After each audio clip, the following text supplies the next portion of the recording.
All right, hello everyone. Welcome back. I think last time we were here, the first meeting we had, I think we introduced the project to you guys, and everyone's aware of where this project is. And we also showed some of the existing problems that we have with the bridge and the entire process of this concept development report.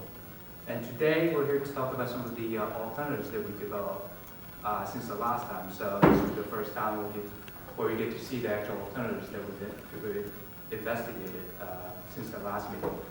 So for us to start developing alternatives, we had to have some design parameters that we had to set so that each alternative that we evaluate had to meet those design criteria that we've set for ourselves.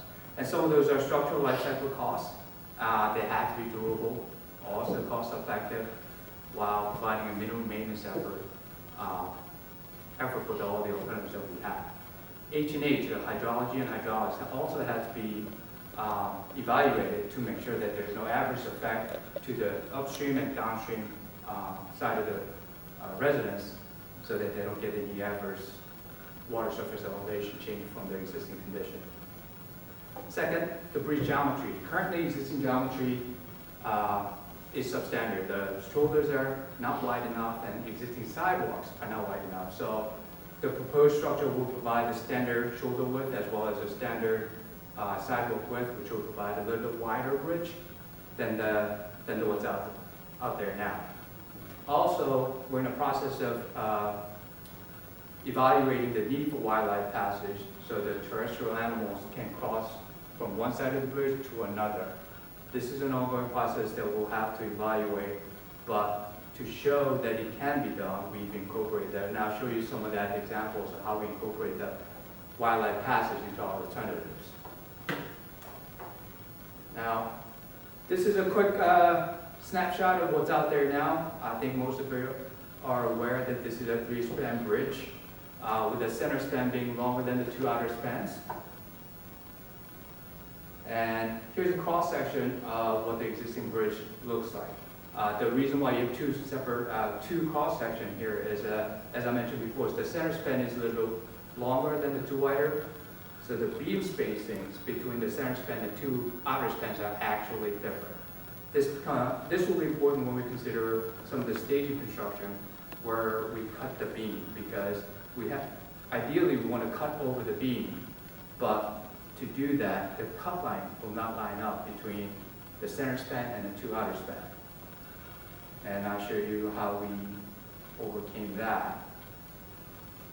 Okay, getting to the alternative. This is a first alternative that we evaluated, which has a minimum impact to the project. This is done in the full detour, where a contractor goes in, removes the existing bridge, and put a brand new one in. To do this, as you can see on the slide, our impact is limited to in between, right around where the existing river road is, and to right before where the sewer pump station is on the Bernard side. Only difference is that, like I said before, it's going to be a little bit wider to provide a standard shoulder width of 8 feet and the standard sidewalk width of 6 feet. Now I'll show you a cross section of what that would look like.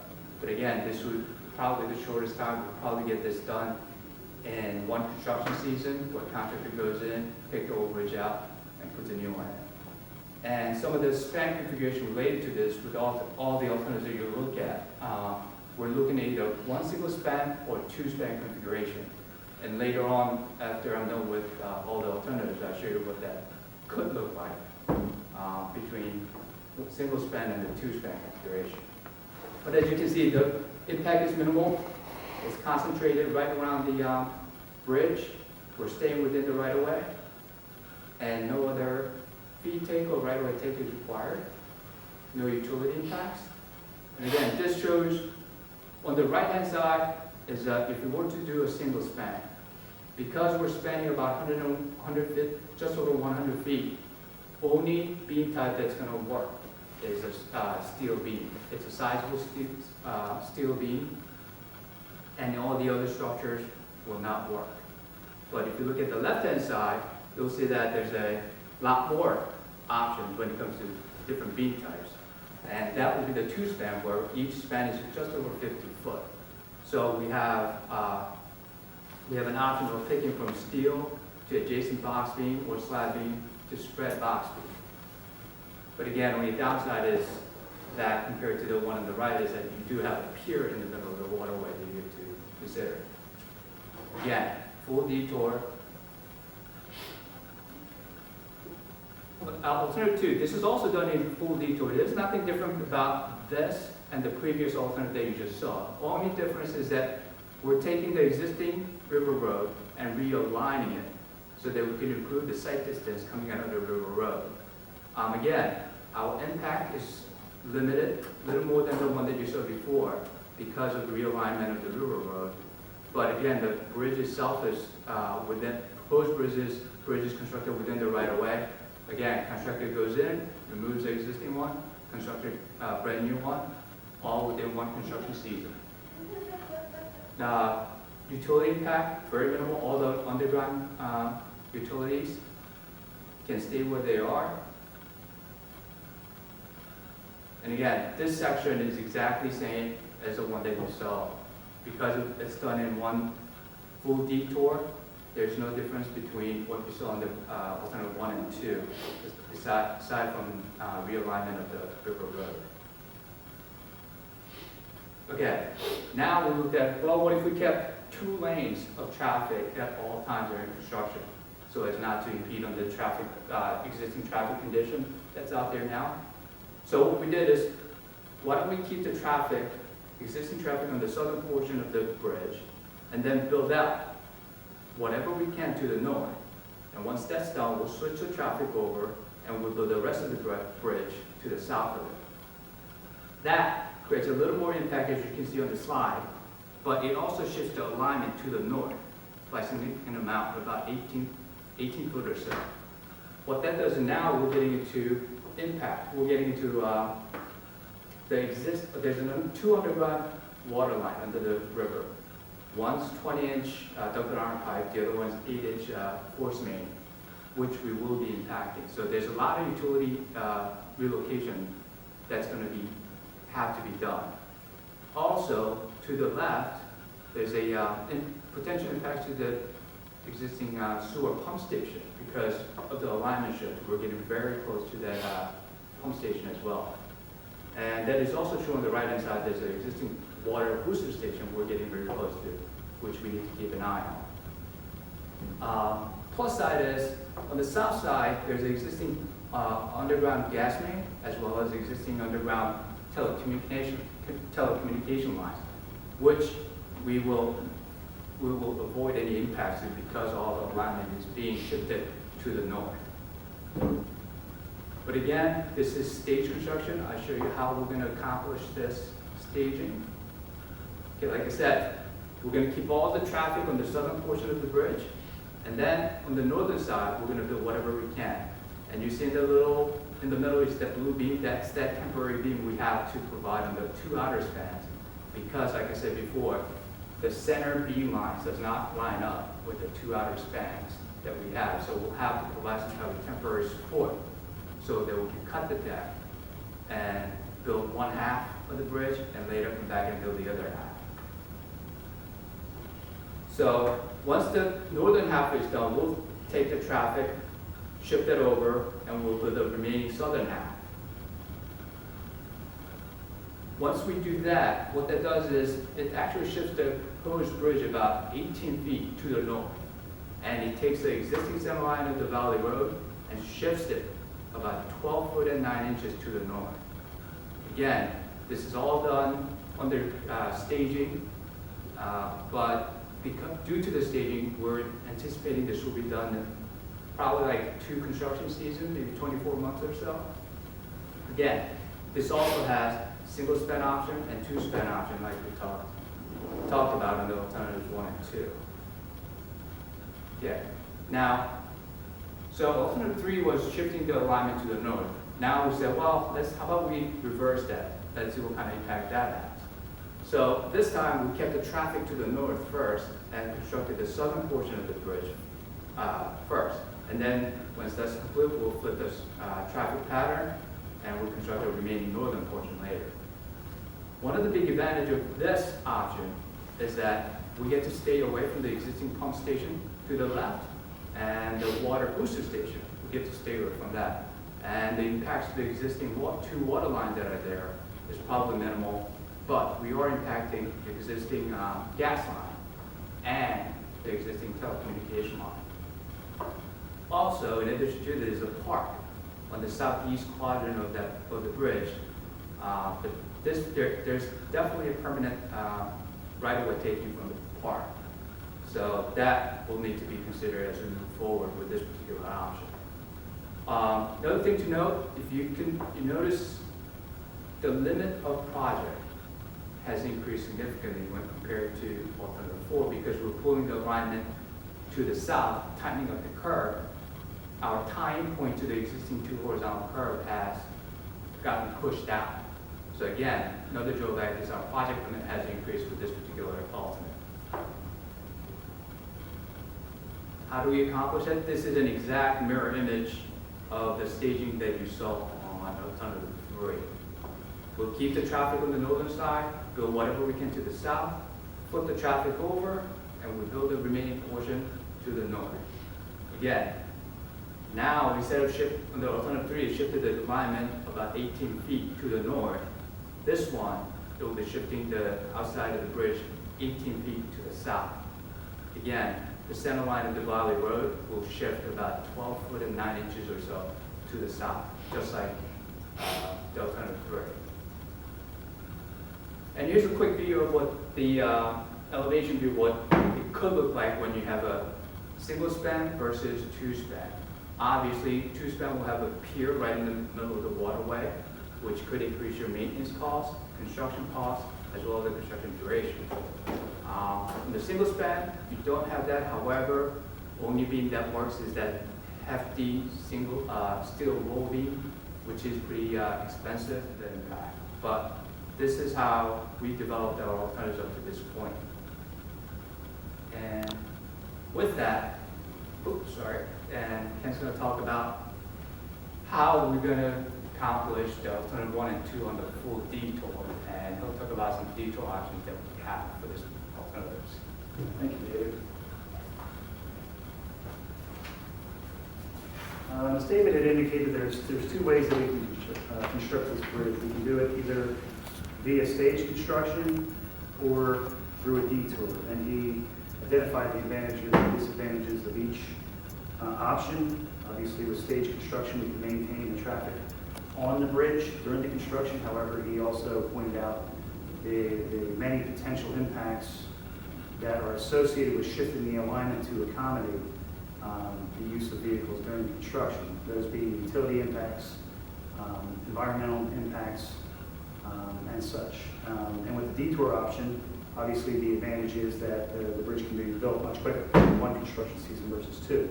However, the motoring public now needs to find different means to get from one side of the bridge to the other, which is what I'm here to talk about now, and the detour routes that we have currently in place that we're evaluating. We have 5 of them, and we generally like to stick to county and state highways when we're putting up a detour route. And in fact, a detour route, if that is the way we go with this, the construction of the bridge, would be signed for county and state highways.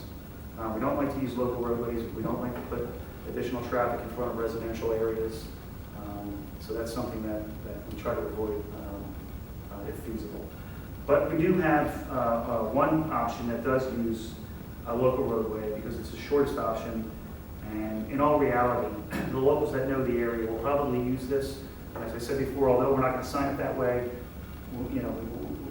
realistically, people will use it. So this route entails the use of Division Avenue, which is a county route, Haas Road, which is a local roadway, and Valley Road.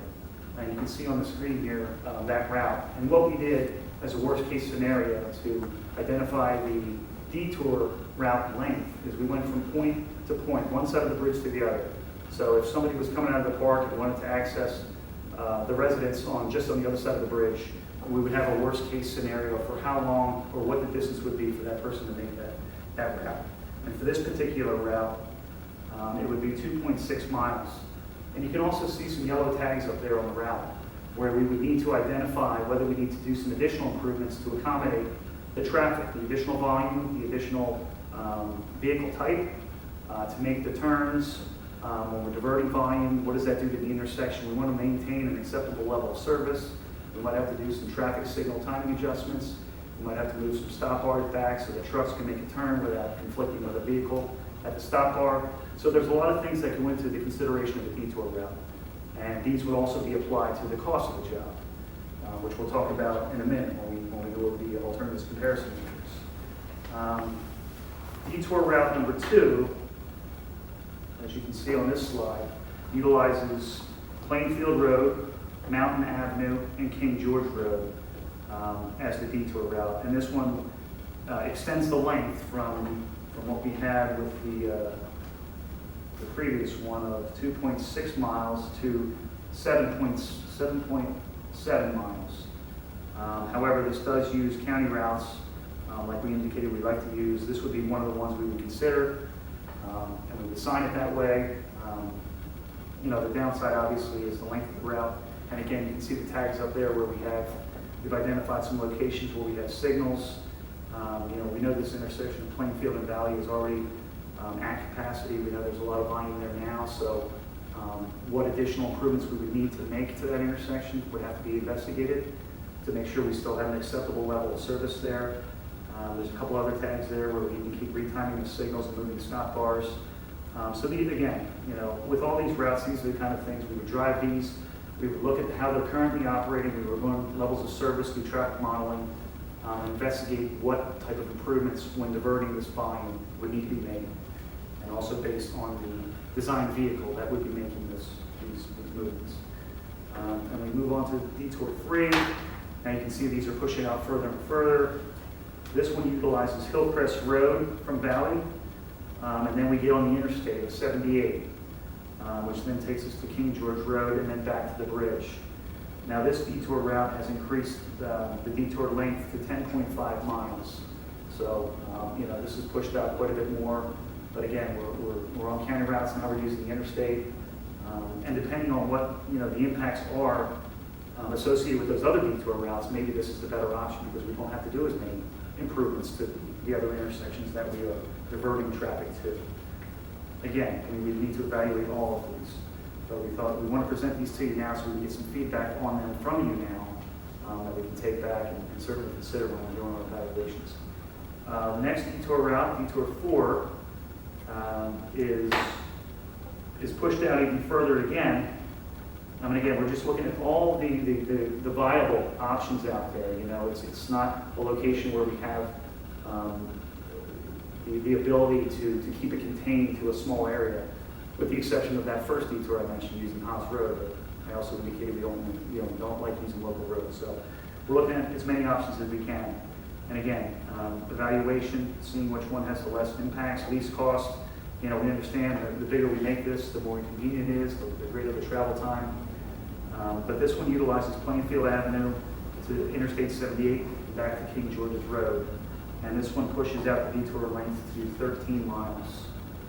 And the last detour route that we look at, the previous 4, or the previous 3, were all detours to the south of Valley Road. We utilized all the county and interstate highways to the south. This one goes to the north, and it utilizes Stonehouse Road, Maple Avenue, and takes us around the Millington train station and back to Valley Road.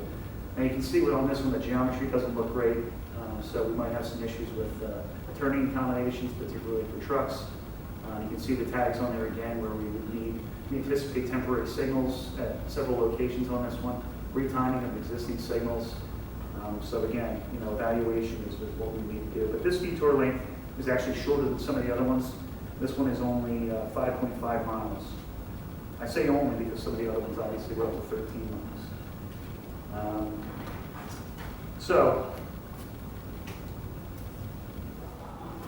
We have our alternatives developed. We have detours that we're looking at. Now we plug all this information and we populate our alternatives comparison matrix, which you can see on the screen here. I know it's a little small, but all this information will be uploaded to the project website following these meetings. But what we have here is in the first column there, we show the criteria that we would evaluate all the alternatives under. And some of the criteria include MPT, the maintenance protection of traffic. How many lanes are we providing during construction? Is a detour required? What's the length of the detour? When we talk about the roadway, we want to know if we're going to have any remaining deficiencies out there. Which alternatives are going to leave us with deficiencies? We certainly want to clean up the road as best we can and eliminate as many of those deficiencies as we can within reason without extending or expanding costs unreasonably. We have site distance issues at River Road. Which one of these alleviate that? Which one do we need to raise the profile on? So these are all criteria under the roadway tag that we're going to be looking at. We're going to look at traffic operations and bicycle pedestrian accommodations. Which alternatives do the best at that, accommodating bicycles and the designing your traffic volumes. Construction duration is an issue. We talked about the detour being one construction season versus the stage option being two. So that's something that we certainly need to consider. Right-of-way impacts is another consideration. The detour option, we would not have any right-of-way impacts. The stage construction, we would. That needs to be considered. Access. David talked about, when we shift the alignment to the north or to the south, well, we're now impacting access. If we go to the north, we're impacting the pump station and as well as the booster station on the west and east side respectively.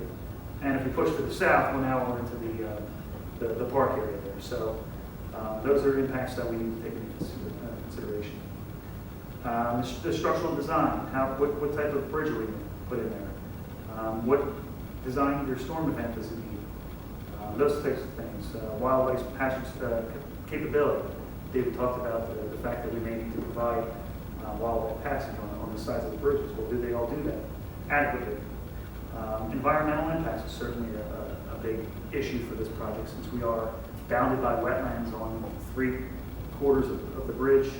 We have the park to one side, so there's quite a bit out there in terms of environmental sensitive areas.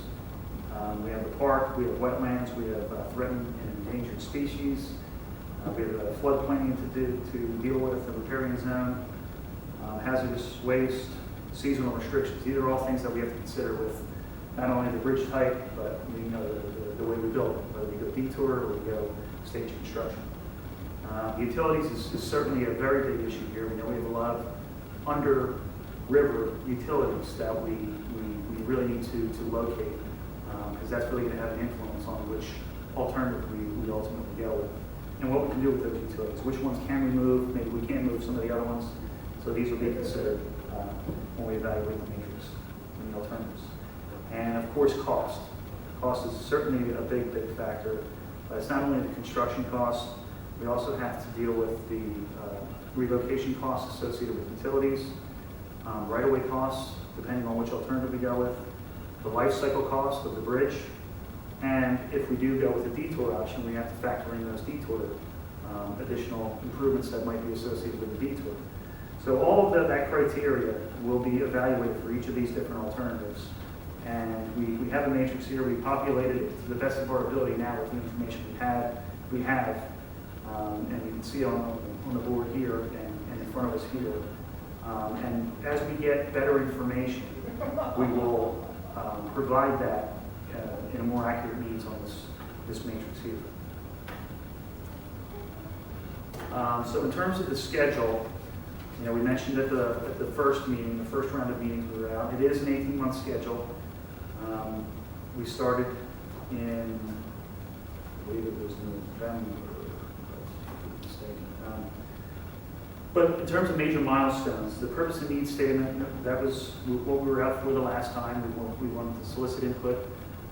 We knew what the issues and problems were from driving it, from observing it, from looking at reports, bridge reports, doing our analyses, whether it be deficiency, H&H, and all that kind of thing that we can do at the office on the site. But your input was very valuable, and all that went into the development of the purpose and needs statement, and we finalized that in July 2018. Now we're out here to talk about the conceptual alternatives moving forward, and for the next round of meetings that we will be conducting will be to select the preliminary preferred alternative, which we anticipate in December or January of 2019. And then following that, we will submit a draft local concept development report. We're anticipating that to be in March of 2019. And then we anticipate wrapping up the local concept development phase in June of 2019. So I talked a little bit about the community involvement schedule. I said we had been out here previously for our first round of meetings, which entail a local officials briefing, a stakeholders meeting, and a public information center. Those happened, the local official briefing, we were out here on April 26th. On June 7th, we held the stakeholder meeting, number 1. And on that same date, later in the evening, we held a public information center. In terms of the conceptual alternatives and obtaining input, well, we're out here now doing that. We were out here last week, met with the local officials, and that was September 5th. Today is the stakeholder meeting number 2, September 12th, and the public information center is tonight as well. In terms of the selection and presentation of the preliminary preferred alternative, that is going to be our 3rd round of meetings.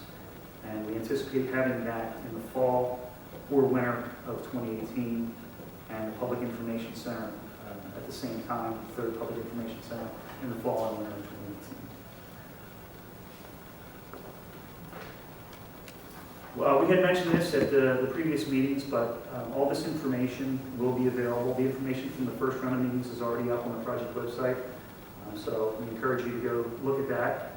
Following the meetings tonight, we will upload all of these concepts and the detour routes to the website. So again, we encourage you to take a look at that. If you have any questions or comments, please submit those to, you can either submit them directly on the website. We have a Twitter handle that we also put Twitter feeds out to update you on the status of the project. In addition to that, this PowerPoint presentation will be uploaded to the website as well. This slide shows you the project contact info. So like I was saying, if you do have any comments or questions, you can direct those to Brian Maurer. He's the Somerset County Principal Engineer. You can see his contact information on the slide. It's also available on the website. Megan Pascione is the Morris County Senior Engineer. Since this is a bi-county bridge, we do have 2 counties that are associated with this bridge. And Rich Brundage is the NJTPA project manager, and they are the administrator of the grant. His contact information is provided there as well. So we thank you, and again, we encourage you to visit the website, provide any additional comments that you might have following leaving this meeting. A lot of times you leave here and you might think of something that you want to add that you didn't bring up tonight. But we appreciate you coming out, and we hope to see you at the next round. Thank you.